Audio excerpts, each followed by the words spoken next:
C'était après la mort de Jésus, le soir venu, en ce premier jour de la semaine, alors que les portes du lieu où se trouvaient les disciples étaient verrouillées par crainte des Juifs, Jésus vint et il était là au milieu d'eux.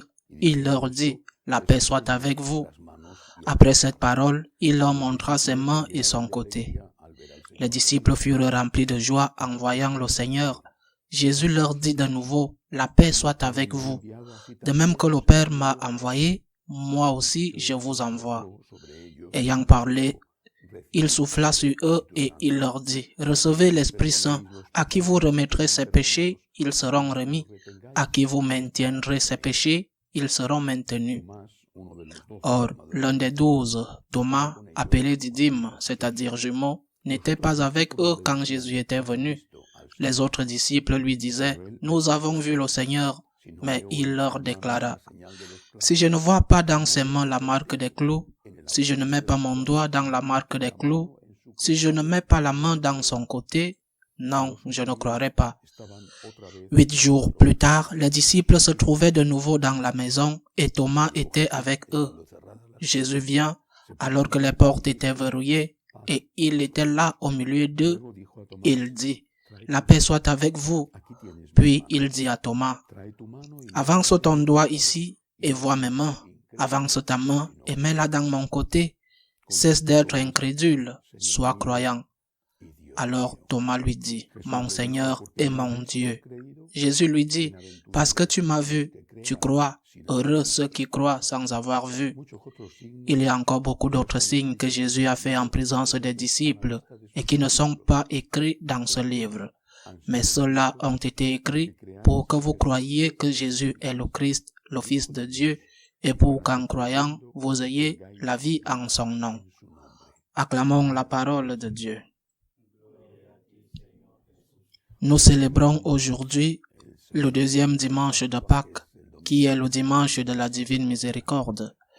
Et nous ne pouvons pas faire autrement que de rappeler la figure de Saint Jean-Paul II, le pape de la divine miséricorde, le pape polonais, qui a tant fait pour répandre la dévotion à la divine miséricorde, qui est né avec les apparitions du Seigneur à Sainte Faustine Kowalska.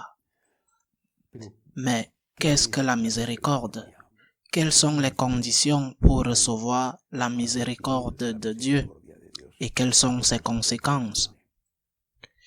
Si nous regardons l'Ancien Testament, nous voyons que l'on y parle déjà de la miséricorde, peut-être mélangée à d'autres choses, mais on y parle de la miséricorde, et on y parle de la miséricorde dans deux sens, le pardon des péchés, Seigneur, pardonne-moi, aie pitié de moi, et l'aide dans les moments difficiles.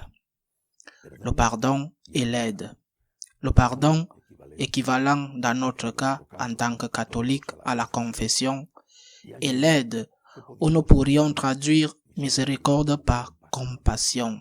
Le pardon de la part de Dieu, la compassion de la part de Dieu, qui est en fait la même chose, la miséricorde. Miséricorde pour le pécheur, miséricorde pour celui qui souffre. La différence entre l'Ancien et le Nouveau Testament n'est pas seulement que beaucoup de choses qui n'étaient pas correctes sont purifiées, mais surtout que le Dieu de la miséricorde est au milieu de nous. Il se fait chair, il se fait homme, il est l'un des nôtres. En d'autres termes, la miséricorde s'incarne, la miséricorde se touche. La miséricorde de Dieu est devenue un être humain et nous démontre par sa présence parmi nous, par sa vie, par sa mort, par sa résurrection, nous démontre combien la miséricorde de Dieu est infinie. Quelles sont les conditions pour recevoir cette miséricorde que Dieu nous donne?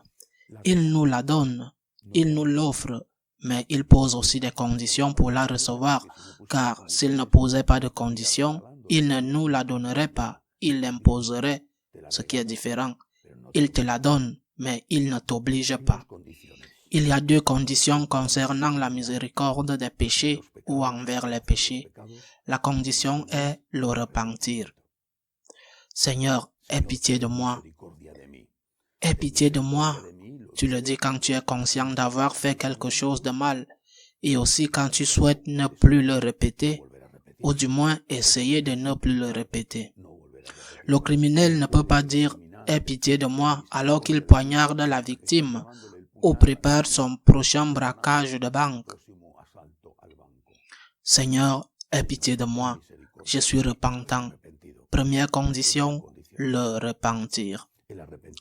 Le repentir exige naturellement de savoir que ce qui a été fait est mal. Si nous ne savons pas que ce que nous avons fait est mal, parce que personne ne nous l'a dit, parce que nous n'avons pas été éduqués, comment pouvons-nous nous repentir? Et si nous ne nous repentons pas, comment allons-nous changer? Si nous ne nous repentons pas, comment allons-nous recevoir le pardon de Dieu? C'est pourquoi la repentance va donc naître de la formation. Tu dois avoir une formation, savoir distinguer le bien du mal, avoir une douleur de cœur, vouloir changer, et puis, avec humilité, tu demandes à Dieu son pardon, sa miséricorde, et il nous la donne toujours, quelle que soit l'importance de nos péchés. Et comme le dit l'Ancien Testament, même si vos péchés sont comme le cramoisi, ils deviendront blancs comme la neige. Et puis il y a l'autre miséricorde, la miséricorde envers nos problèmes, envers nos souffrances. Il est très intéressant que les apparitions du Seigneur à Sainte Faustine aient eu lieu juste les années précédant le début de la Seconde Guerre mondiale, qui a commencé, comme nous le savons, par l'invasion de la Pologne par l'Union soviétique et l'Allemagne nazie. L'invasion de la Pologne par les Allemands est mentionnée, mais il n'est pas dit que les ennemis farouches, les nazis et les communistes, s'étaient mis d'accord et avaient signé un pacte pour diviser la Pologne, et que pendant que les nazis entraient par l'ouest, les soviétiques entraient par l'est.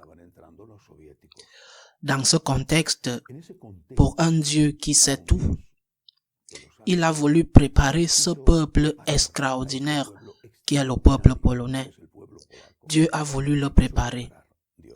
Il savait, parce que Dieu voit tout et sait que pour lui tout est présent.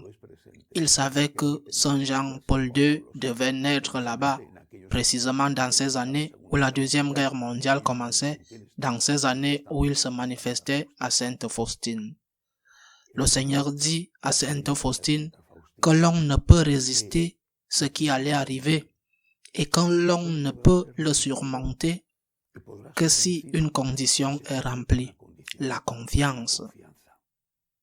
C'est étrange qu'il demande cela, c'est étrange, car la chose normale serait de dire « Je vais vous débarrasser de vos problèmes ».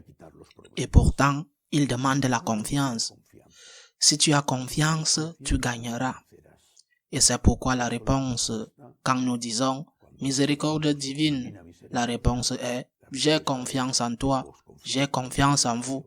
La même réponse que les apparitions à Sainte Marguerite Marie à la Coque à Paris, le Monial, à propos du Sacré-Cœur. Sacré-Cœur de Jésus, j'ai confiance en toi. Miséricorde divine, j'ai confiance en toi. Par conséquent, pour recevoir la miséricorde de Dieu pour nos péchés, nous devons nous repentir. Pour recevoir la miséricorde de Dieu pour nos problèmes, nous devons avoir confiance. Confiance. Accepter la volonté divine. Accepter de ne pas comprendre. Confiance en que nous ne savons pas pourquoi, mais que Dieu le sait.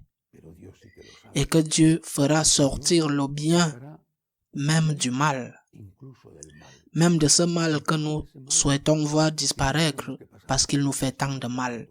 La confiance. Et Dieu aura de la miséricorde. Aie confiance et tu vaincras. Et ce sont précisément les conséquences de la miséricorde. 3 conséquences. D'abord, la résistance. La résistance.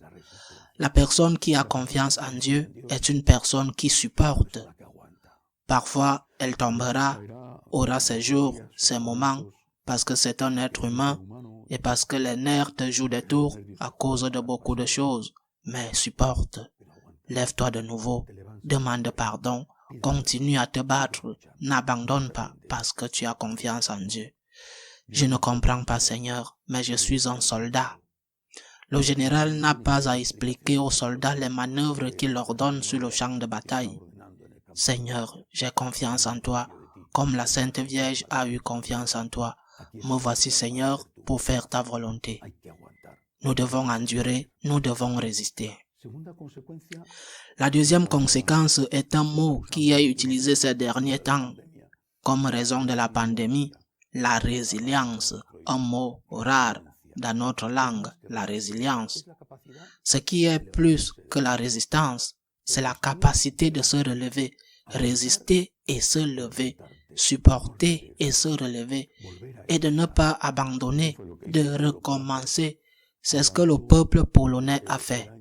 Ils ont enduré dès 1939, lorsque l'invasion des soviétiques et des nazis a commencé, jusqu'à 1989, lorsque le mur de Berlin est tombé et que la liberté a commencé dans les dictatures qui existaient dans cette Europe soumise au communisme. 50 ans d'endurance parce qu'ils ont fait confiance en Dieu. Dieu les avait préparés avec les apparitions à Sainte Faustine. Tiens bon, résiste, tiens bon, élève-toi. Chaque jour, tiens bon et relève-toi. Quelle est la troisième conséquence de cette foi en la miséricorde divine? L'évangile d'aujourd'hui le dit, c'est très important. L'évangile d'aujourd'hui est l'apparition, une fois de plus, du Seigneur ressuscité. Dans ce cas, il s'agit d'une double apparition, car elle a eu lieu dans la semaine qui a suivi la première et la seconde. L'apparition aux apôtres, la première sans la présence de saint Thomas et la seconde avec la présence de l'apôtre. Quand le Seigneur dit à Thomas, parce qu'il savait ce que Thomas avait dit, « Voici les trous dans mes mains et dans mon côté. Mets tes mains là-dedans, mets tes doigts là-dedans et deviens un croyant. » Saint Thomas tombe à genoux et pour la première fois, un apôtre. Saint Dimas l'avait déjà dit sur la croix, le bon larron. Mais maintenant, pour la première fois, un apôtre confesse explicitement la divinité du Christ. Il voit le ressuscité, il le touche et il proclame « Mon Seigneur et mon Dieu ». Pour la première fois, on ne l'appelle plus Messie, on ne l'appelle plus Fils de Dieu ou Fils de l'homme, mais ouvertement, clairement, Dieu, mon Seigneur et mon Dieu. Eh bien, la troisième conséquence de la croyance en la miséricorde divine, tu résistes, tu te lèves et tu es témoin. Car les autres voient tes blessures, plus ou moins, selon qu'ils sont près de toi ou te connaissent. Ils voient tes blessures à la mort d'un de tes enfants. Ils voient tes blessures face à un problème économique. Ils voient tes blessures pour la souffrance que tu as dans ta famille. Ils voient tes blessures à cause de ce que tu souffres, à cause de la situation interne de l'Église. Ils voient tes blessures plus ou moins en fonction de leur proximité et de la façon dont ils te connaissent. Ils voient tes blessures. Peut-être même, ils voient tes péchés ou les conséquences de tes péchés. Mais s'ils ne voient que tes blessures et rien d'autre, tu n'es pas un témoin. En revanche, s'ils voient que tu te relèves, que tu demandes pardon, que tu recommences, que tu affiches un sourire alors que tu aimerais pousser un cri, que tu es compatissant, s'ils voient que tu as un cœur miséricordieux et que lorsque tu vois que tu peux aider quelqu'un, tu l'aides, alors tu es le Christ ressuscité. Tu dois être la présence de Dieu pour ceux qui vivent avec toi. Beaucoup d'entre eux, aujourd'hui la grande majorité, n'iront jamais à l'église. Ils ne liront jamais la parole de Dieu. Ils ne méditeront jamais sur le sacrifice de la croix. Mais ils te connaissent. Ils voient ce que tu fais. Ils voient comment tu réagis aux problèmes et ils savent comment ils réagissent ou réagiraient. Si j'étais à ta place, j'aurais jeté l'éponge. Si j'étais à ta place, je me serais vengé. Si j'étais à ta place, je me serais pas donné la peine d'aider cette personne. Si j'étais à ta place, je n'aurais pas été fidèle dans le mariage ou je n'aurais pas eu cet enfant qui est arrivé à un mauvais moment. Si j'étais à ta place. Pourquoi toi tu ne le fais pas? Pourquoi luttes-tu pour contrôler tes instincts? Pourquoi ne te laisses-tu pas aller à tes passions? Pourquoi as-tu de la compassion pour ceux qui souffrent? Et nous ne pouvons que dire, mets tes doigts dans les clous de mes clous. Mets tes doigts dans mon côté. Je ne suis pas meilleur que toi. Je ne suis pas meilleur, loin de là. Mais le Christ est ressuscité. Le Christ me soutient. Le Christ est ma force. J'ai confiance en Dieu. Et en plus et surtout, je suis heureux ici, même si je souffre. Et j'espère jouir du bonheur éternel au paradis. Alors, aujourd'hui, en ce jour de la divine miséricorde, disons ceci au Seigneur. Pardonne-moi mes péchés. J'ai confiance en toi, Seigneur. Je m'abandonne à toi. Donne-moi la force de résister. Donne-moi la force de me relever. Et fais de moi ton témoin au milieu des hommes, afin qu'ils voient le miracle que tu opères en moi. En voyant le miracle que tu opères en nous, plus que si tu rendais la vue à un aveugle ou faisais marcher un paralytique, en voyant tout cela, ils pourront dire comme moi, Seigneur et mon Dieu, qu'ils croient en toi et puissent bénéficier aussi de ta divine miséricorde. Qu'il en soit ainsi.